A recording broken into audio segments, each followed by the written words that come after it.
শোনো শোনো বন্ধুগণ, শোনো দিয়া মন, বাংলার দুরবস্থা করি বিবরণ, আহা করি বিবরণ।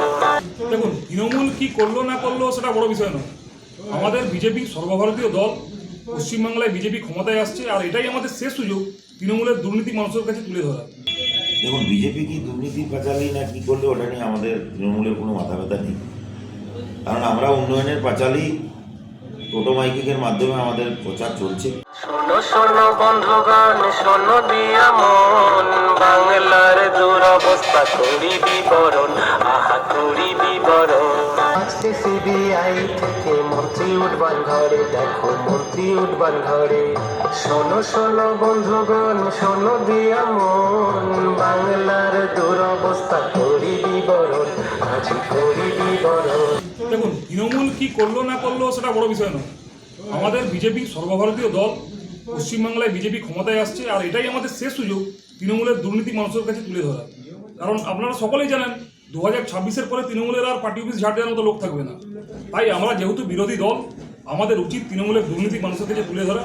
আমাদের এই শেষ সুযোগ 2026-এ আমরা তৃণমূলের দুর্নীতি তুলে ধরবো, তারপর থেকে আমরা বিজেপির উন্নয়ন নিয়ে কথা বলবো। আর ওই তৃণমূলের ভণ্ড পাঁচালী কেউ শুনছে না। মানুষ তৃণমূলকে পুরোপুরি বর্জন করেছে। 2026-এ তৃণমূলের পুরো ফুল বিসর্জন হয়ে যাবে। দেখুন, বিজেপি কি দুর্নীতি পাঁচালী না কি করলে ওটা নিয়ে আমাদের তৃণমূলের কোনো মাথা ব্যথা নেই। কারণ আমরা উন্নয়নের পাঁচালী টোটো মাইকিংয়ের মাধ্যমে আমাদের প্রচার চলছে। আমরা 15 বছরে পশ্চিমবাংলার 10.5 কোটি মানুষের জন্য কী কী কাজ আমরা করেছি সেটাই আমাদের হাতিয়ার করে আমরা প্রত্যেকটি মানুষের কাছে আমরা যাব, এবং আমাদের টোটো মাইকিংও তার সাথে সাথে চলবে। আর বিজেপি কী বলছে না বলছে ওটা পশ্চিমবাংলার মানুষের কিছু যায় আসে না, কারণ ওরা ধাপ্পাবাজি আর ঢোকবাজি ছাড়া তো কিছু করেনি।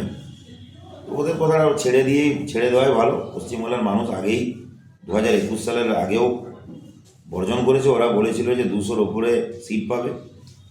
তৃতীয়বারের জন্য মুখ্যমন্ত্রী করেছিল মমতা বন্দ্যোপাধ্যায়কে বিপুল সমর্থন নিয়ে। তো এইবারেও পশ্চিমবাংলার মানুষ বিজেপির যে কারচুপি, বিজেপির যে ধাপ্পাবাজি ঢপবাজি সেটা ধরে নিয়েছে। এইবারে উন্নয়ন দেখে ভোট হবে। পশ্চিমবাংলার মানুষের জন্য যে মমতা বন্দ্যোপাধ্যায় যে 94টারও বেশি প্রকল্পের সুবিধা আপামর 10.5 কোটি জনগণ পাচ্ছেন, সেই দেখে মানুষ উন্নয়নের পক্ষে ভোট দেবেন, এবং চতুর্থবারের জন্য আবার মুখ্যমন্ত্রীর আসনে বসবেন আমাদের নেত্রী মমতা বন্দ্যোপাধ্যায়।